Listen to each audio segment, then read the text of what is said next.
Estamos de volta para a segunda parte desta Comissão Executiva. Estamos a olhar para a proposta do Orçamento do Estado para 2012. São convidados desta edição Paulino Brilhante Santos, Mariana Abrantes de Sousa, Miguel Santobin e também Vítor Scária. Paulino, olhando para aquilo que foram as propostas ontem em termos fiscais, praticamente tudo passa a pagar imposto ou mais imposto. Isto, obviamente, vamos começar, se concorda, olhar primeiro para a parte empresarial, daquilo que são a alteração do regime fiscal para as empresas. Parece-lhe que vai ser ainda mais difícil para um empresário conseguir sobreviver em Portugal? As medidas da parte empresarial, tanto quanto eu pude perceber-me, não são assim substanciais, não é? Temos um imposto agravado para as empresas que... Com lucros superiores a 10 milhões de euros? Exatamente, com lucros superiores a 10 milhões de euros, mas creio que são poucas. Estes dias já não são muitas, exatamente. Estes dias são pouquíssimos. Infelizmente.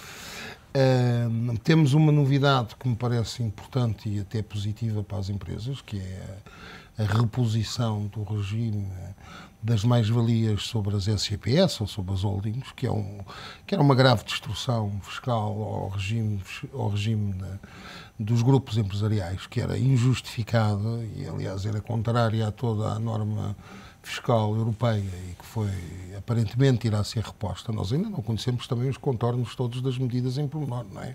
Temos para aí uns anúncios e uns projetos. Sim, convém dizer que estamos a analisar quase em cima da hora Exato, estamos a analisar isto quase em cima da hora. Eu ainda nem sequer analisei as medidas e olhei para os articulados e em detalhe, não é? Convém ressalvar isso, mas pelo que eu vi, temos também essa medida positiva que de algum modo compensa esses acréscimos de tributação dessas empresas acima dos 10 milhões de euros de faturação, ou melhor, de lucro tributável. Me parece uma medida justa, porque, ao fim e ao cabo, acho que as empresas mais lucrativas, que são aquelas, ao fim e ao cabo, que são monopólios ou oligopólios de serviços públicos, ou aquelas empresas que obtêm rendas de serviços públicos onde há pouca ou nenhuma concorrência, tipo empresas como a EDP, como as empresas de telemóveis e telefones, etc. São as poucas empresas que há neste país que podem, efetivamente, sonhar nesta recessão em que vivemos, oferirem lucros acima desse valor. Até porque, se olharmos bem, empresas que contribuem sequer para o IRC em Portugal, como sabe, há por aí meia dúzia de empresas que pagam IRC em Portugal, de todo o universo de empresas contribuintes. Portanto, desse universo, há um escasso universo que paga IRC, que deve representar para aí das 300 mil empresas, para aí 10 mil que pagam IRC sobre lucros acima de 1 milhão de euros. Isso reduz logo aí o universo para aí 1%, ou menos, não é? Acima de 10 milhões há meia dúzia, não é? Portanto, vai afetar um número muito limitado de empresas. Relativamente aos particulares, Paulino? Os particulares é que são os mais afetados, porque se nós virmos, o agravamento da carga fiscal dos particulares representa 10 vezes mais o agravamento das empresas. Ou seja, claramente são as famílias que vão ajudar a equilibrar este orçamento, às contas. Mas sem dúvida, porque nós temos uma situação que é à volta de 3.500 milhões de corte de despesa, temos à volta de 6.500 milhões de acréscimo de receita fiscal dos particulares e teremos à volta de 6.250 milhões de acréscimo de receitas empresariais. Portanto, por esta ordem de grandeza, não é? É possível perguntar-lhe se esse equilíbrio entre particulares e empresas é o mais justo do ponto de vista fiscal ou é apenas uma questão política, decisão política? Quer dizer, corresponde, grosso modo, à estrutura das receitas fiscais em Portugal. Se compararmos a estrutura de receitas do IRS face ao IRC, não anda muito longe disto, não é? Portanto, o que se poderia questionar é a estrutura toda do sistema fiscal português, mas isso levava-nos a uma discussão muito longa, não é? Duas questões que gostava de lhe colocar, e tendo aqui um especialista em impostos, não gostava de deixar fugir esta oportunidade. A primeira tem que ver com a banca. Há, de facto, a ideia, muitas vezes, que algumas pessoas colocam em cima da mesa de que a banca é muito beneficiada relativamente a outros setores de atividade em termos de impostos. Isso é verdade? Corresponde à realidade? Eu diria que é verdade e não é. Ou seja, há uma parte de verdade nisso, historicamente, falando, porque a banca, efetivamente, devido ao seu próprio negócio, à própria natureza do seu negócio, tinha, de facto, devido à sua própria natureza do negócio, tinha reservas, tinha provisões, obedecia a uma determinadas normas de gestão e contabilísticas que, por definição, lhe permitiam apresentar um lucro contabilístico que diferia um bocado do lucro fiscal e, portanto, pagava impostos a uma taxa efetiva menor do que a marginalidade das empresas, até certo ponto isso é verdade. Por outro lado, é também uma fama muito exagerada, porque, na realidade, a banca não paga assim tão poucos impostos quanto por vezes se diz.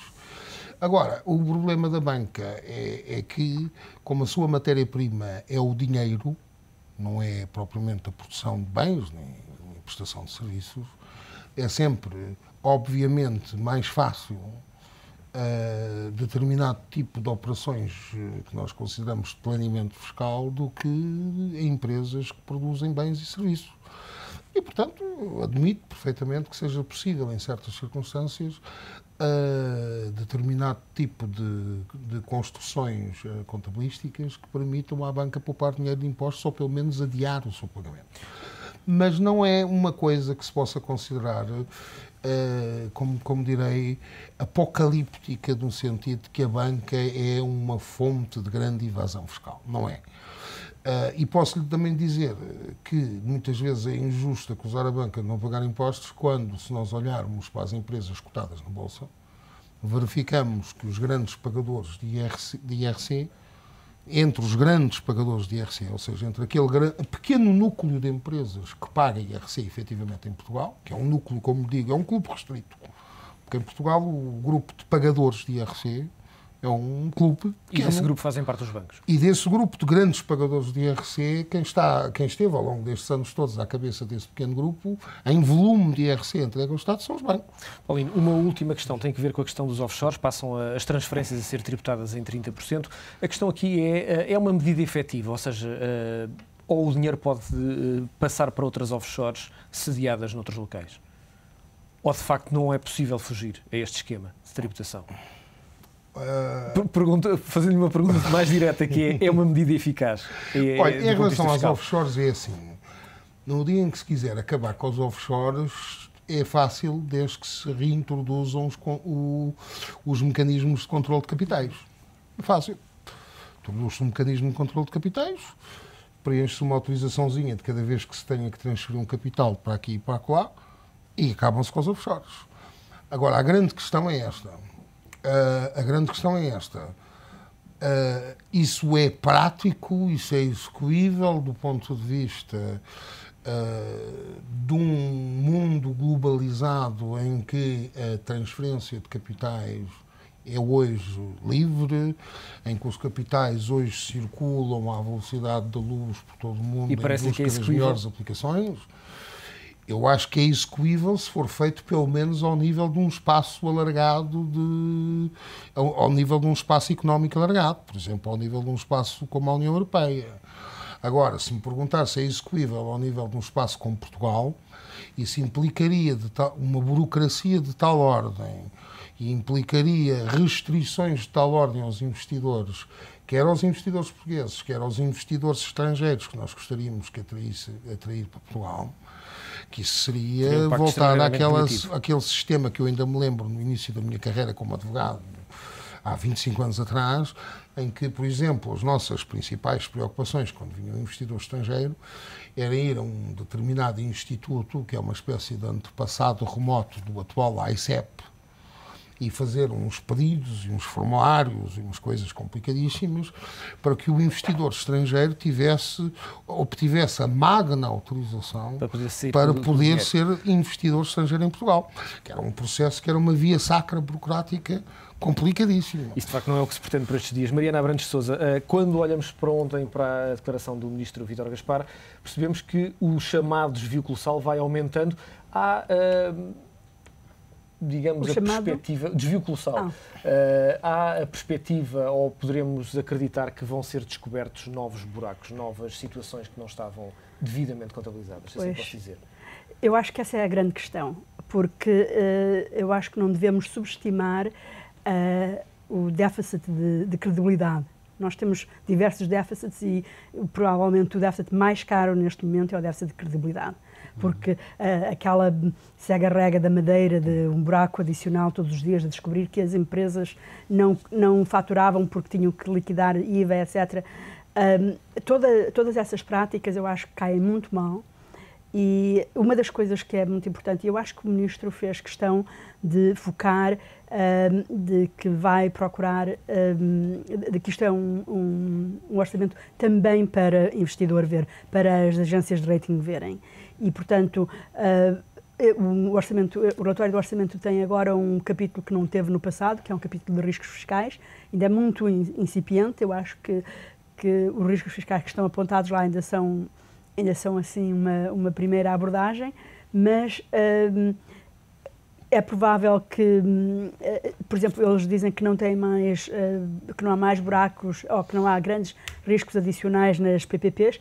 Eu acharia isso eu ficaria muito feliz se isso fosse verdade. Alguém pode dizer com exatidão, fazer uma declaração dessas com exatidão neste momento? Precisamente isso, é que nós não sabemos o que não sabemos, não é? Agora, o que nós sabemos é que os buracos são conhecidos. Por exemplo, os buracos na Madeira eram conhecidos, não, era impossível haver 2 mil milhões de despesa sem ser conhecido.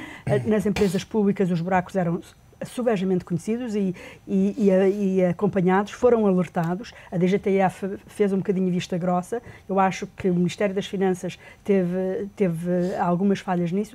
Nas PPPs também os buracos eram bastante conhecidos. Ainda esta semana saiu um artigo uma notícia a dizer que o ENIR tinha alertado que determinados projetos tinham um valor acrescentado negativo. E foram abafados, esses relatórios foram abafados. Houve quase, não sei se houve uma censura da parte da tutela ao próprio ENIR. Agora, isso é gravíssimo. Isso quer dizer que nem as pessoas que alertavam eram afastadas e eram abafadas. E isso, eu se estivesse numa agência de rating e soubesse isso, eu baixava o rating mais um nível. E, portanto, todo o trabalho que tem de ser feito agora é de recuperar essa credibilidade, de sincerar o orçamento, de ser mais transparente. Fala-se bastante nisso, mas eu acho que ainda vai ter que ser mais transparente. Por exemplo, as renegociações das PPPs não são publicadas em detalhe.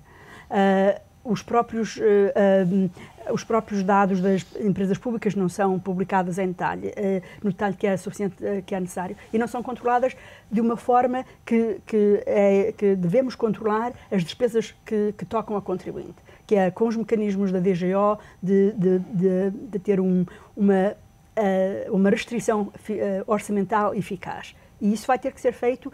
Se não o fizermos, vai levar muito mais tempo a recuperar a credibilidade e o rating internacional. A grande questão que algumas vozes colocam é até que ponto é que devemos ir nesse trabalho neste momento, porque os olhos estão postos, as luzes amarelas estão todas acesas neste momento relativamente a Portugal.